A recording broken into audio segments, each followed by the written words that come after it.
Então, boa noite a todos, né? É com satisfação que a gente está dando início aí às nossas capacitações, reuniões científicas aí de 2026. E aí hoje a gente vai ter a presença do Gabriel Fonseca. Obrigado, Gabriel, pela disponibilidade aí, falando um pouquinho sobre inteligência artificial na pesquisa científica, né, Gabriel? Então, fique à vontade aí. Obrigado mais uma vez. Bom, primeiramente, boa noite a todos. Agradecer ao professor Vinícius pela oportunidade, agradecer todo o grupo também pela participação. Hoje a ideia é conversar um pouquinho mesmo sobre a inteligência artificial na pesquisa científica, né? E com esse recorte, que é super importante, do uso crítico da inteligência artificial e apresentar também quais ferramentas podem nos auxiliar no dia a dia, né? Então, aqui a ideia é fazer uma apresentação sobre quais ferramentas existem também e entender como usar a inteligência artificial sem comprometer um rigor metodológico, né? Porque eu acho que esse ponto é o que de fato importa. Que uma coisa que eu gosto muito de falar é que a IA ela não é neutra, ela não é uma ferramenta passiva. Ela pode tanto aumentar a nossa produtividade, né, seja organizando referências, destravando ali o processo de escrita, acelerar o processo de leitura de artigos, mas pode também amplificar um erro, né, e isso depende de uma variável central, que é como que você usa a inteligência artificial. Então, se você usa a IA sem critério, você está terceirizando o pensamento, que não é o que nós queremos, mas se você usa com critério, você está de fato, otimizando todo esse processo científico, né? E é mais ou menos isso que eu quero mostrar aqui, e deixar claro também que a IA ela não substitui o pensamento científico, mas ela pode amplificar o que você já sabe, mas pode amplificar também o erro se você não souber a melhor forma de usá-la. Mas antes disso tudo, né, antes de falar do uso, a gente precisa dar um passo atrás e entender o que é inteligência artificial.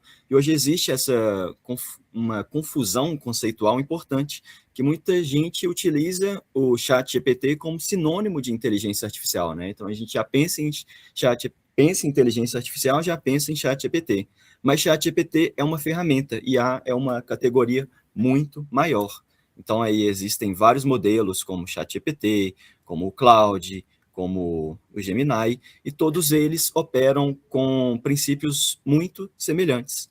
Então, talvez mais importante do que saber qual ferramenta usar em cada momento, é entender como que elas funcionam, porque quando a gente entende como que elas funcionam, nós vamos entender as limitações. Então, se todas elas funcionam de uma forma parecida, o que realmente determina a qualidade da resposta não é a inteligência artificial em si, né? É o que está entre o notebook e a cadeira. E as inteligências artificiais, esses sistemas de inteligência artificial, OpenAI, ChatGPT, Claude, Gemini, são chamados de LLM, que é Large Language Model, né? Ou seja, os modelos de linguagem.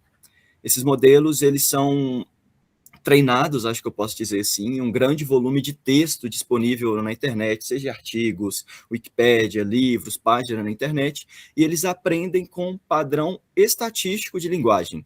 E aí é um ponto técnico importante, né? Eles não armazenam conhecimento como um banco de dados, então eles não têm uma base da verdade, digamos assim. O que eles têm são basicamente probabilidades, né? Então eles aprendem, por exemplo, que determinadas palavras tendem a aparecer juntas em determinados contextos. Então, eles são extremamente bons em gerar linguagem, mas isso não significa que eles são bons em gerar verdade. E como que funciona? Na prática, o que esse modelo faz é prever qual que é uma próxima palavra mais provável dentro de um determinado contexto. O LLM ele não está buscando uma resposta correta, ele está construindo uma resposta que seja a resposta mais plausível dentro daquele determinado contexto, né? Então, se eu começo uma frase, por exemplo, escrevendo como se fosse um corretor de texto, quando a gente está digitando uma mensagem, é mais ou menos desse modelo.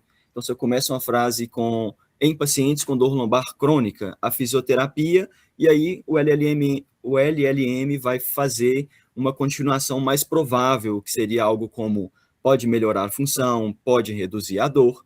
E isso acontece porque essa sequência de em pacientes com dor crônica, a fisioterapia pode melhorar a função, pode reduzir a dor, essa sequência aparece repetidamente na literatura científica, ou onde que a IA busca essa informação. Então, o modelo ele aprende que essas ideias estão frequentemente associadas. Só que percebam o ponto crítico nessa frase. Ela não está avaliando se isso é verdade nesse caso específico, nesse contexto específico. Então, ele não analisa a metodologia, não avalia a qualidade da evidência, não está comparando com outros estudos, né?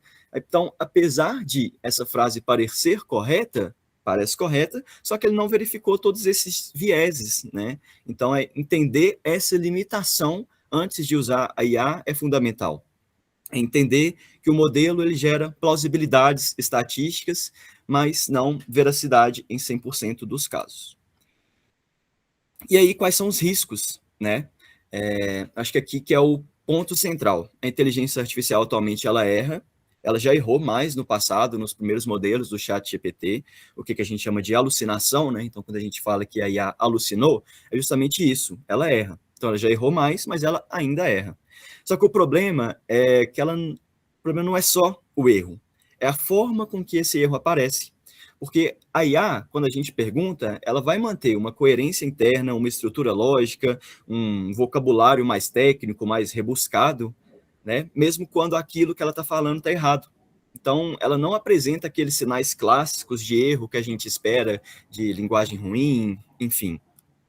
E isso eu acho que ativa um mecanismo cognitivo muito importante, que nosso cérebro ele tende a associar essa fluidez da resposta da inteligência artificial com verdade, né? Então, quanto mais bem escrito aquele texto que a IA nos retorna, mais bem organizado, mais técnico, maior a tendência que nós temos de confiar, né? Então, esse é o risco. A IA, ela erra com aparência de acerto. Só que o risco não é utilizar a IA, né? O risco é confiar na forma e principalmente não validar aquele conteúdo. E na pesquisa científica ou na ciência, enfim, isso é crítico, porque a forma e o conteúdo, eles precisam estar alinhados. Um texto bem escrito pela inteligência artificial, ela pode mascarar uma análise metodologicamente fraca, porque onde que ela vai buscar aquilo, ela não avaliou se aquilo é bom, se aquilo é ruim, ela só vai jogar aquelas respostas para a gente.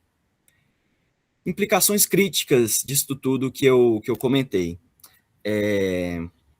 Isso tem implicações práticas diárias no nosso trabalho. A IA, ela pode gerar referências que são completamente plausíveis, referências que parecem reais, mas que não existem.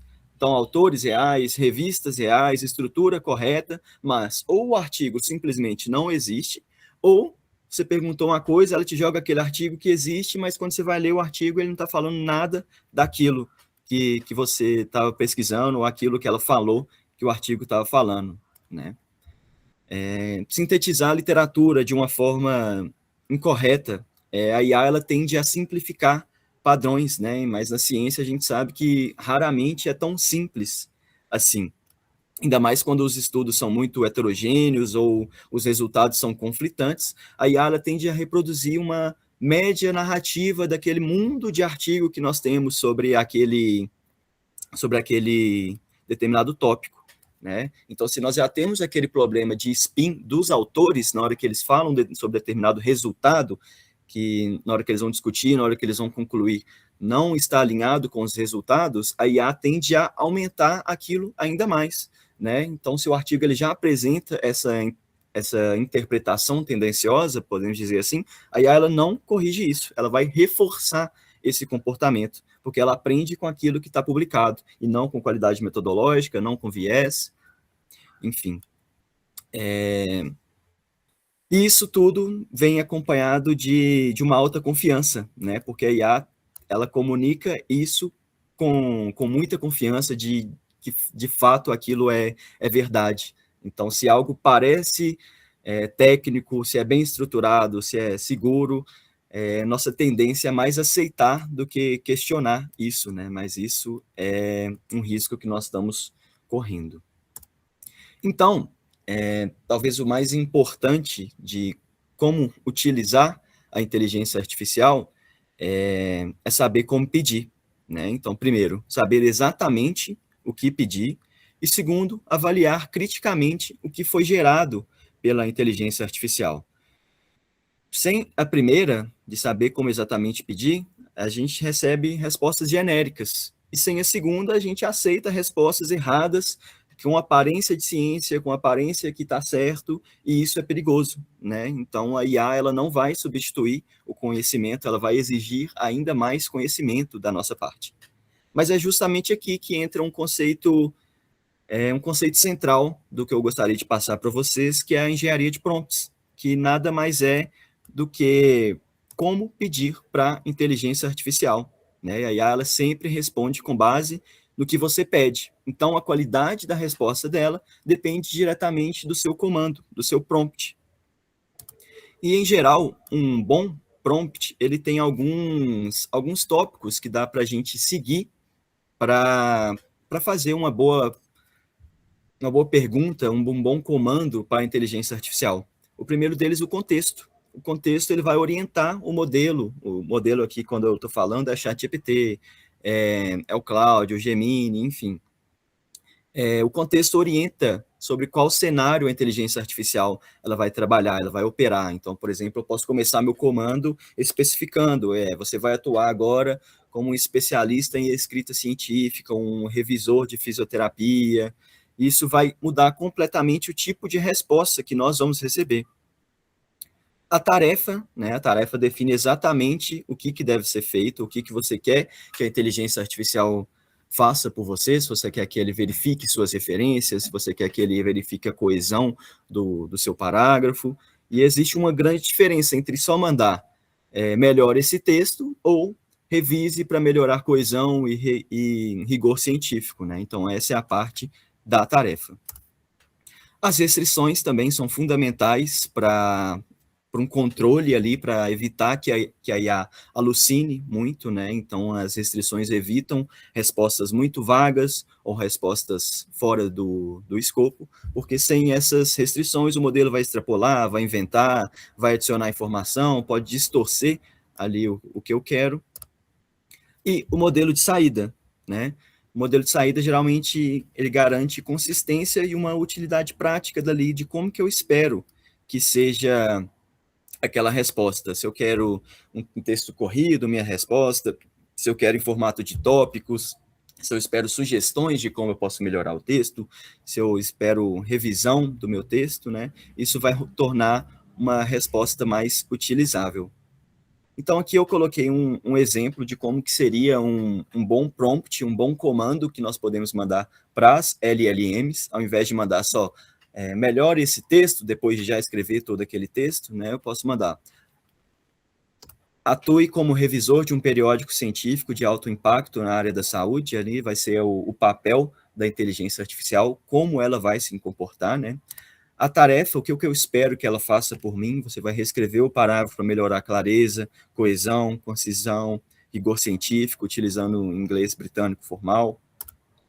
Preserve o significado original, não introduza informações. Aqui estamos falando de restrições, né? Corrija ambiguidades, elimine linguagem informal, melhore o encadeamento lógico e refine a terminologia científica, e retorne apenas o parágrafo revisado, seria o modelo de saída.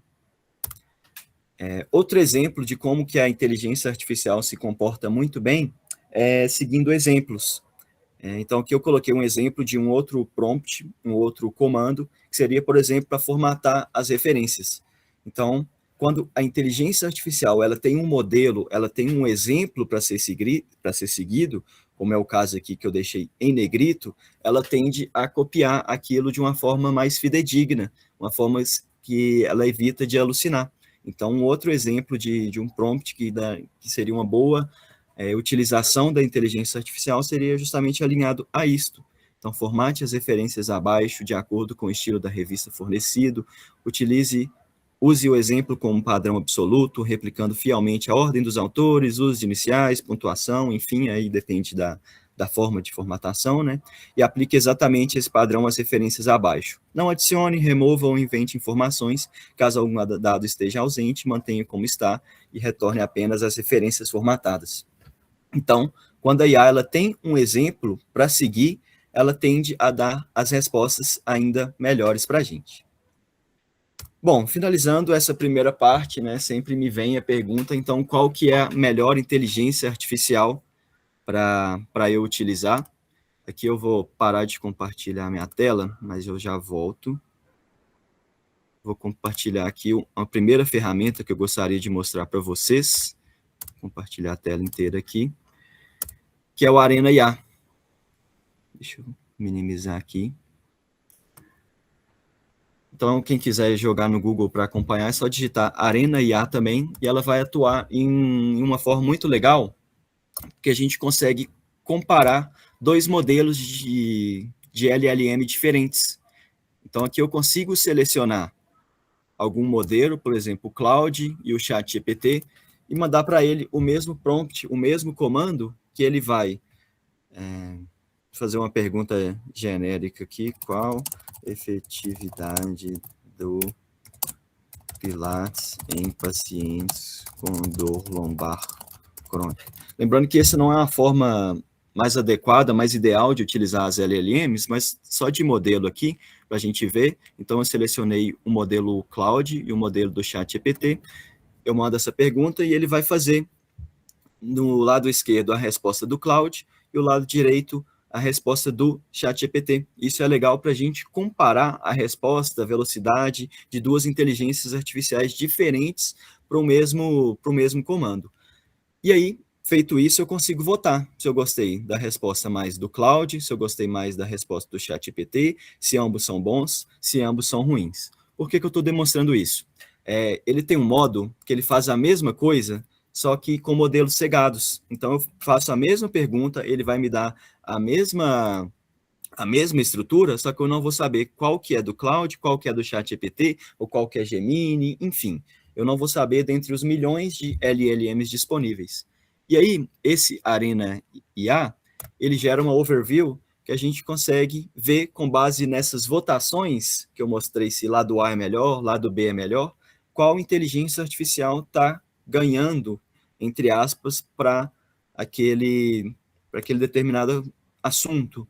Então, para escrever um texto, para reestruturar um texto, com base nas votações dos usuários de modo cegado, o Claude está no rank 1, esse modelo do Claude, né, em segundo lugar, outro modelo do Claude. Então, para gerar códigos também, novamente, Claude, primeiro, segundo lugar. E aí tem para tudo. Tem para fazer documento, o Claude novamente ganhando. Para gerar texto em imagem, aí o ChatGPT já está ganhando. Para editar as imagens, o ChatGPT já também está ganhando. Para fazer buscas, o Claude, enfim. Aí eu gosto muito de pegar aqueles prompts que eu preciso trabalhar neles, que eu preciso revisar um texto, que eu preciso formatar minhas referências, enfim, e jogar no ChatGPT e no Claude para ver qual que me dá uma resposta mais adequada. Bom, seguindo, pessoal, agora eu vou apresentar a vocês algumas outras inteligências artificiais, agora mais direcionadas para a área da pesquisa. A primeira delas é a OpenEvidence. A OpenEvidence, ela atua, digamos assim, no berço dos artigos, que ela fez parcerias com a New England, fez a parceria com a Cochrane, com a JAMA. Então, para a gente buscar artigos, eu gosto muito de utilizar a OpenEvidence, porque ela dá prioridade em pesquisar artigos dessas fontes de dados aqui. Então, isso já dá uma confiança a mais para a gente na hora de buscar algum artigo, né? Se eu vejo algum artigo e ele está, claro que eu preciso ler, preciso validar se aquilo realmente é um bom artigo, com uma boa qualidade metodológica, mas quando está nessas revistas aqui, já me dá uma confiança a mais, né? E qual que é a vantagem?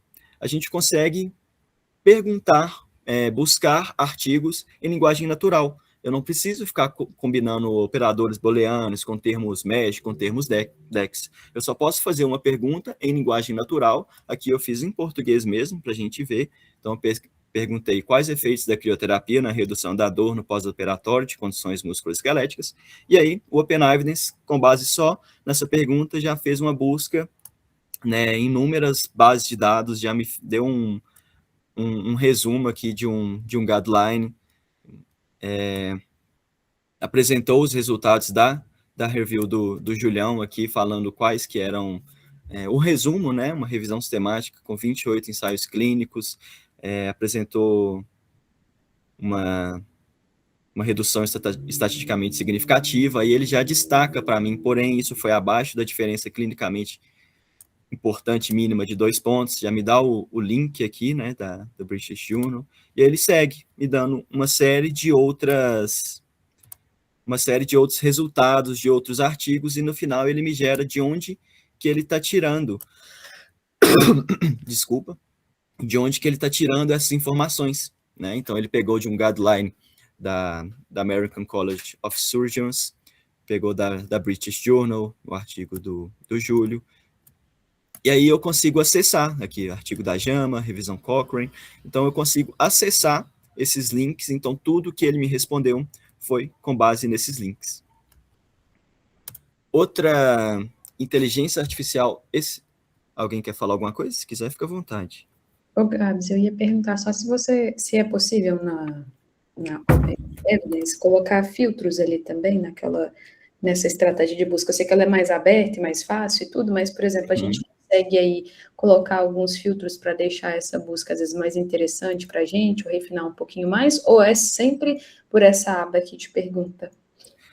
Dai, no Open Evidence, sinceramente, eu não sei. O que a gente pode fazer é refinar mais na pergunta, né? Então, se eu quero saber isso aqui com base só em revisões sistemáticas de ensaios clínicos randomizados, eu posso acrescentar aqui mesmo, nesse campo de buscas, que ele já vai me dar com base em só aquilo que eu pedi. Aqui eu deixei de forma mais ampla, tá? Mas eu vou mostrar outro aqui, Dai, que é o consensus. Não sei se todo mundo conhece, mas eu já fiz uma pergunta aqui mais ampla, se o Pilates é efetivo para dor lombar crônica. Como esse já é um tema bastante pesquisado, o próprio consensus já faz com base em uma ampla disponibilidade de artigos, novamente, não sei a qualidade metodológica, não sei os vieses destes artigos, mas ele já me dá uma resposta com base em quantos % dos artigos falam que sim, quantos falam que possivelmente, e quantos que falam que sim e que não, dependendo do contexto, né? E da mesma forma, ele me traz toda a lista de referências que ele tirou, com base no que ele está me sugerindo nesses 84%. Então, esse aqui, primeiro, ele tirou que fala que sim, é de um ensaio clínico randomizado, aí ele coloca esse filtro aqui, que é uma revista bem rigorosa, aqui tem a revista, quantas citações aquele artigo tem. Aqui um outro artigo que é bastante citado, e aí, Dai, você perguntou, aqui no Consensus, desculpa, eu consigo colocar os filtros. Então, se eu quero artigos nos últimos 2 anos, eu posso aplicar o filtro aqui e ele vai pesquisar, para essa minha pergunta, artigos só nestes últimos anos. Ele dá a opção também de eu selecionar o ranqueamento do jornal, né? Eu não sei se ainda tem esse ranking de qualis, né? Mas aqui ele fala que o Q1 são os melhores, né? As melhores revistas, né? Com maior influência. Eu consigo selecionar respostas só deles. Eu consigo excluir pré-prints, consigo deixar artigos que têm só acesso aberto. Aí eu consigo filtrar, se eu quero só meta-análise, só ensaios, só revisões sistemáticas, só RCTs. Então o consenso é muito legal, porque aí sim eu consigo fazer um filtro, como se fosse da PubMed mesmo, que eu filtro nos últimos 2 anos, que eu filtro só por RCTs, eu consigo aplicar esse filtro e ele vai fazer essa busca só com base naqueles meus filtros que eu selecionei. Ficou claro, Dai? Ficou sim. Bom, essas são as 2 principais ferramentas de IA que eu utilizo, né? Então, geralmente, isso tanto na parte clínica é interessante, que eu consigo pesquisar desta forma. Se eu bom, se eu quero fazer um Pilates com meu paciente com dor lombar crônica, ou se eu consigo buscar alguma referência, eu preciso de uma referência que defina recovery pós-exercício. Então, se eu preciso da definição de recovery, eu posso mandar só dessa forma aqui. Em linguagem natural, é que ele aplicou meus filtros, né? Que ele vai fazer para mim novamente, vai dar um resuminho do que ele encontrou, né? Então, na literatura recente em medicina esportiva, recovery é tratado como um conceito amplo que envolve restaurar a função física, taranã, taranã, e ele me traz definições centrais e depois uma conclusão, né? E aqui todas as referências de onde que ele tirou estes artigos. Então, isso ajuda bastante. Nós sabemos que o processo de escrita científica é muito complicado, né? Geralmente trava. Então, essas duas ferramentas de IA ajudam a gente a pesquisar os artigos e já encontrar, já começar a rasurar, pelo menos ali na hora de escrever os artigos. Então, essas duas IAs, né, são duas IAs que eu gosto muito, Open Evidence e Consensus. E vou demonstrar agora também uma outra inteligência artificial. Essa agora é diferente, ela não é para busca de artigos específica, ela é uma IA que a gente consegue criar notebooks, que ela chama, né, o Notebook LM, é do Google. A gente consegue colocar PDFs, artigos e fazer perguntas específicas, novamente em linguagem natural, sobre aqueles PDFs que nós colocamos. Então, nós podemos colocar todos os artigos da nossa revisão sistemática que foram incluídos, por exemplo, e fazer perguntas sobre eles, ou pode ser só sobre um. Qual que é a vantagem? No notebook LM, não corre o risco dele... Bom, corre o risco dele alucinar, mas o risco é bem menor, porque ele vai responder aquilo que eu estou perguntando só com base naqueles artigos que eu coloquei como fonte. Então, aqui eu coloquei, Dai, só como exemplo, peguei 5 artigos aqui da chikungunya. Então, se eu quiser pesquisar, perguntar qualquer coisa sobre esses artigos, eu consigo.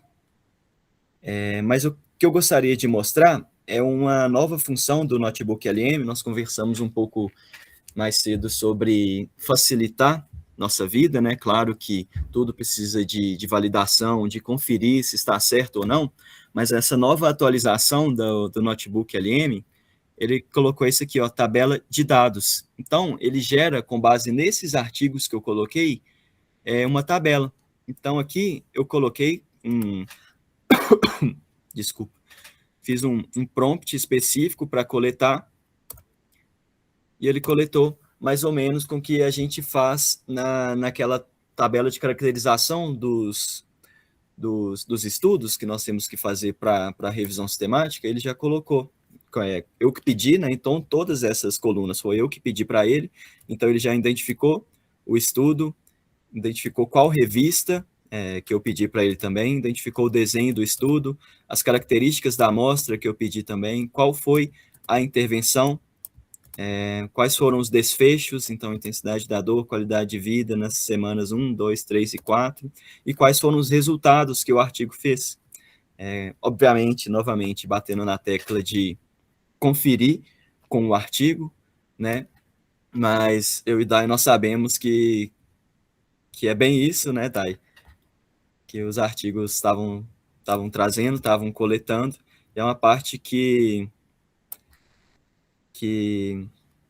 acelera muito, né? Então, ficar coletando todas essas partes de cada um dos artigos, principalmente se for uma revisão muito grande, é uma parte trabalhosa. E o Notebook LM, ele já ajuda a estruturar toda essa parte, né? Então, aqui eu coloquei só 5 artigos de exemplo, mas poderia colocar um por um, ou poderia colocar todos os artigos e pedir para ele fazer. E aí eu consigo qualquer outras coisas, se eu quiser tiver alguma dúvida que eu preciso coletar naquele artigo, como que foi a forma de intervenção, enfim, o que eu precisar perguntar sobre aqueles determinados conteúdos que eu coloquei, ele vai me responder só com base neles. Tá? E aí vai ser legal que ele coloca, se eu fizer uma pergunta, eu vou perguntar isso aqui que ele me sugeriu, ele vai consultar, né, nos artigos que eu coloquei, e com base nisso ele vai relatar com esse 1zinho, com esse 4 aqui, exatamente o trecho do artigo que ele está tirando aquela informação. Então, ele fala aqui, ó, de acordo com os artigos fornecidos, tanto a amitriptilina quanto a duloxetina são eficazes no tratamento da dor neuropática.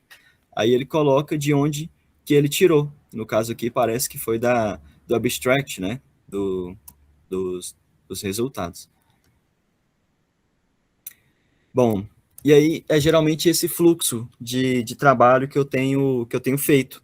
Eu pesquiso algum artigo, principalmente na hora da escrita científica, né, no Open Evidence, pesquiso aqui no Consensus, faço um notebook com todos aqueles artigos que eu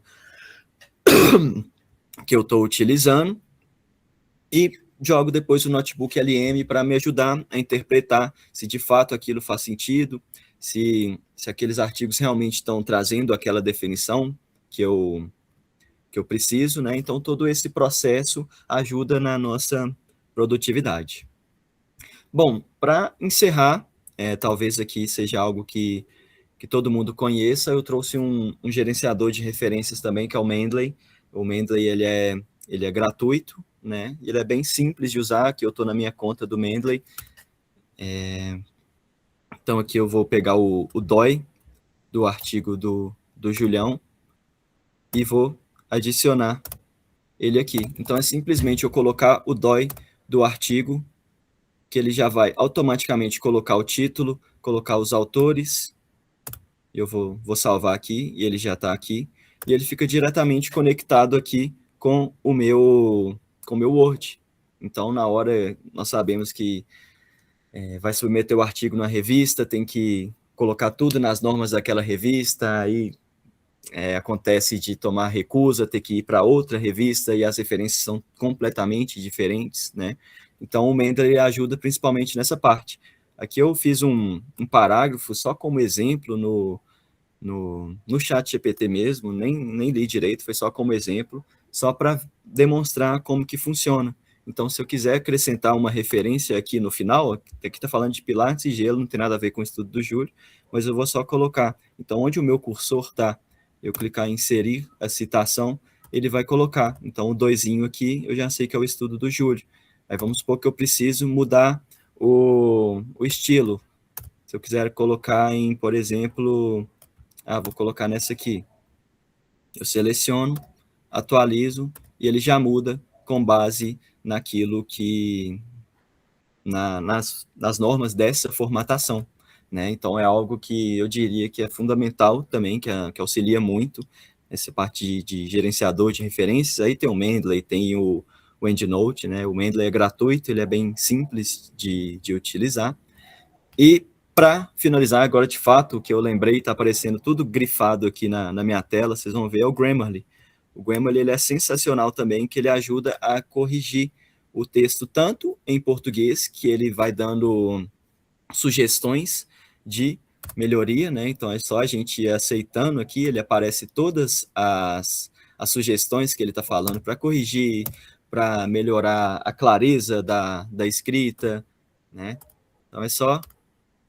eu posso ver, né, o que ele está sugerindo para mim trocar, eu posso escolher se eu quero aceitar ou se eu quero manter da forma que eu escrevi mesmo, né, mas é um que ajuda a reescrever, principalmente no inglês, né, então aqui está o mesmo trecho em inglês, e ele também faz as sugestões para mim, então eu consigo só aceitar, e ele já vai fazendo isso no meu artigo todo, aí eu vejo, leio, se faz sentido realmente usar aquilo, e é só aceitar, eu consigo reescrever com Grammarly também, e é uma outra ferramenta que nos auxilia muito, né? Pessoal, o que eu tinha para mostrar, deixa eu me achar aqui. Pessoal, o que eu tinha para mostrar eram essas ferramentas. Gostaria de saber de vocês se ficou claro, se vocês têm alguma dúvida. Carlos, obrigadão aí pela apresentação, muito bom. Vamos lá, pessoal, tira as dúvidas aí, eu sei que vocês estão todos usando, eu pego os textos de vocês aí, dá para ver, mas veio para ficar mesmo, né? Então, eu acho que o Gabriel falou aí da importância da gente auditar. Ô, Gabs, antes de o pessoal perguntar aí, mas reforçando a questão do auditar, que às vezes vem coisas bizarras que não tem nada a ver com, por exemplo, referência que você falou aí, às vezes não tem nada a ver com a revista. Aí vem umas coisas loucas, né? Então, alucinou mesmo. Mas o que você pode falar sobre IA para análise estatística? Que a gente faz algumas análises aí, estudo de campo, revisões sistemáticas, e aí a gente vê que tem gente querendo usar IA para isso, né? Então, Vinícius, sendo sincero, eu nunca pesquisei a fundo sobre como fazer.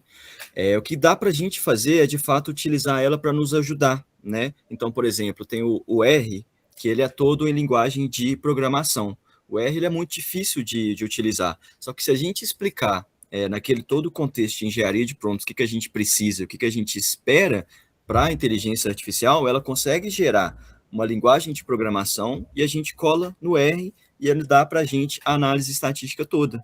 Né? Então, se a gente explicar certinho o que a gente quer, o que a gente tem, a inteligência artificial ela não faz para a gente, pelo menos eu não sei, né? Mas ela ajuda a utilizar, por exemplo, o R, quando vai rodar alguma análise em SPSS também, ela nos ajuda a nos direcionar ali alguns passos do que seria interessante fazer, né? Ou onde apertar, né? Então, eu acho que eu utilizaria mais nesse sentido, não para fazer toda a análise estatística, mas para nos direcionar a, por exemplo, o que fazer ou discutir qual que é uma análise estatística mais adequada. Ficou claro aí, pessoal? Eu concordo aí, eu acho que também, não sei no futuro, né? Pessoal aí da estatística, com certeza eles estão usando aí para otimizar tempo e tal. Então pode ser que no futuro isso mude e fique melhor acurácia. Mas tome cuidado quando pedir aí para fazer análise estatística aí. É porque é aquilo, né, Vinícius? Se a inteligência errar, alguém tem que assumir a culpa por aquilo, né? Quem que vai assumir? Vai ser o ChatGPT? Claro que não, vai ser nós que utilizamos. É até importante falar isso aí.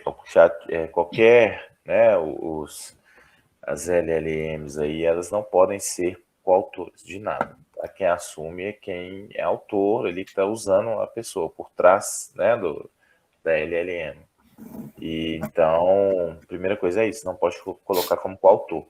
Segunda coisa, hoje em dia está muito claro que é legal colocar que você, no acknowledgement ali, coloca que você utilizou, qual você usou ali, né? Porque isso pode até ajudar, por exemplo, às vezes a gente está lá como editor com medo do inglês não tá legal, a gente não é native speaker, e isso ajuda a gente a ter mais confiança que para ver ali, né? Se o inglês é legal, tal, você pode até mandar ali, a gente pode mandar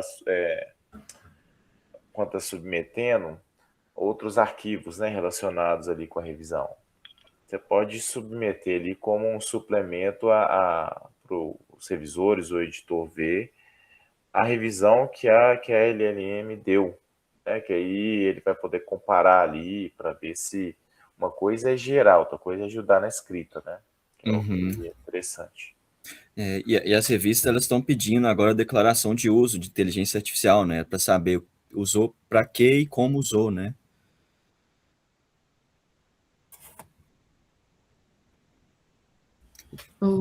Gaga, uma coisa da estatística de IA, eu estava fazendo um curso do registro australiano de estatística de gêmeos, né? E aí uma coisa que eu usei foi para a IA me ajudar a explicar, eu usei o SciSpace, né? Aí ele me ensinava o comando que eles estavam usando, porque é no Stata que eles fazem. Aí eles colocavam um comando super complicado lá na aula, que eu não estava entendendo nada. Aí eu jogava no SciSpace o comando que eles usam no Stata, o SciSpace me explicava tudo que eu tinha que fazer, o passo a passo de como que eu tenho que jogar lá no aplicativo, no Stata, né? E aí isso ajuda, a gente que vai fazer, mas ajuda a explicar o que que eu tenho que fazer lá, porque é super complicado utilizar. Eu acho que esse é um ponto muito legal de usar, Bela, tipo assim, para a gente aprender o que está fazendo, né? Entender como fazer, o que está fazendo, não pedir para, faça para mim, né? Então, acho que isso que você está falando é muito legal, porque se eu sei o que eu tenho que fazer, como que eu tenho que fazer, eu consigo auditar. Porque se eu não sei aquilo que eu estou pedindo para a inteligência artificial, eu vou acreditar no que ela me retornar, né? Exatamente, facilita até na nossa interpretação do dado depois. É. E tem um ponto das LLMs que elas, por exemplo, elas nunca assumem que estão erradas. Então, se você pede alguma coisa para ela, ela vai te mandar. Se aquilo faz sentido, se aquele artigo realmente está falando aquilo, pouco importa, ela vai mandar para você e...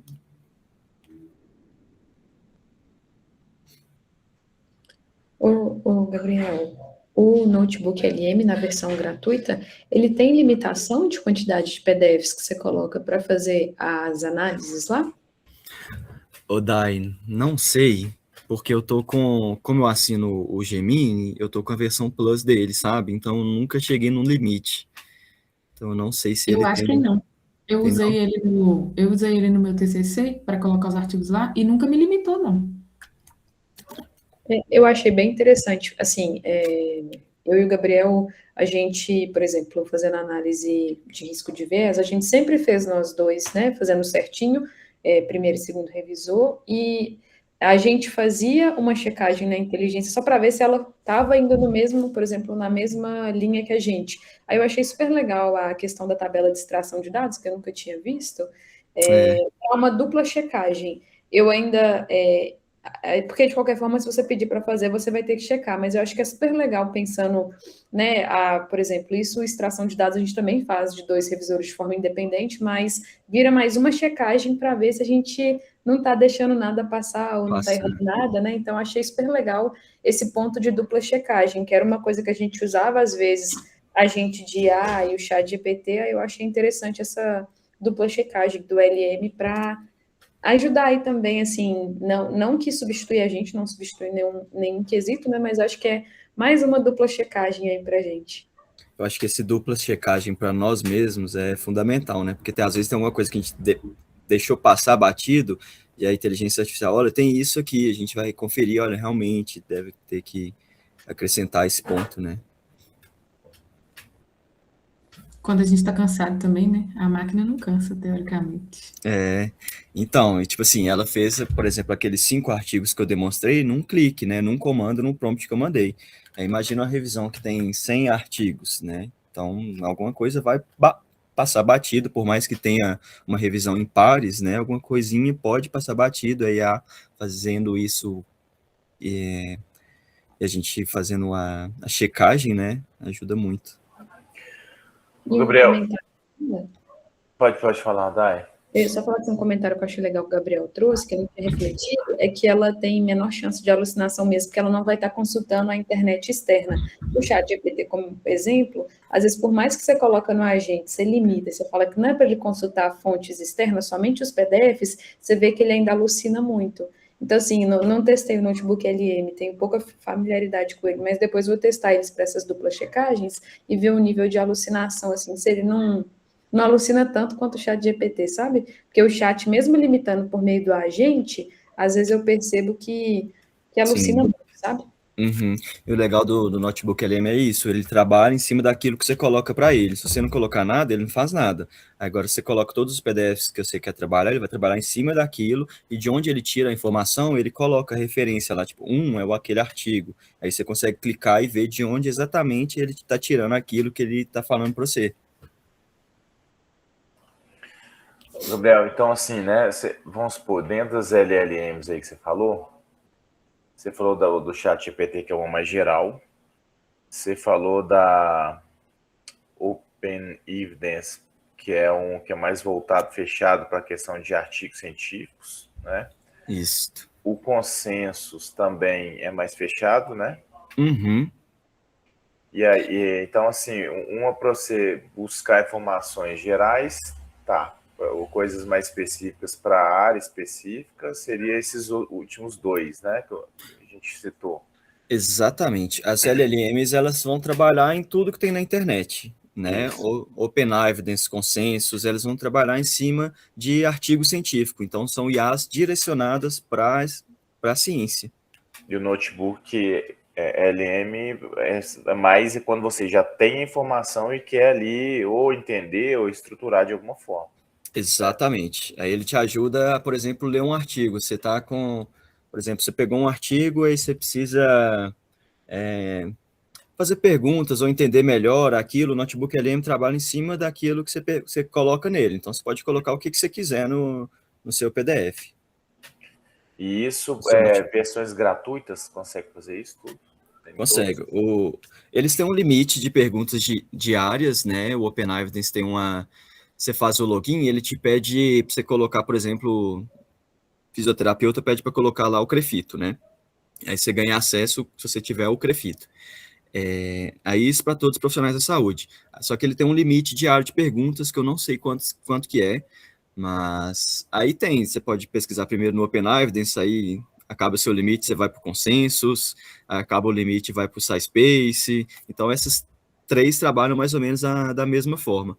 E o Notebook LM também é gratuito, né? Vocês conseguem utilizar tudo que tem nele de forma gratuita. Eu não sei com relação a limite, né? Aí realmente eu não sei. Excelente. Bom demais.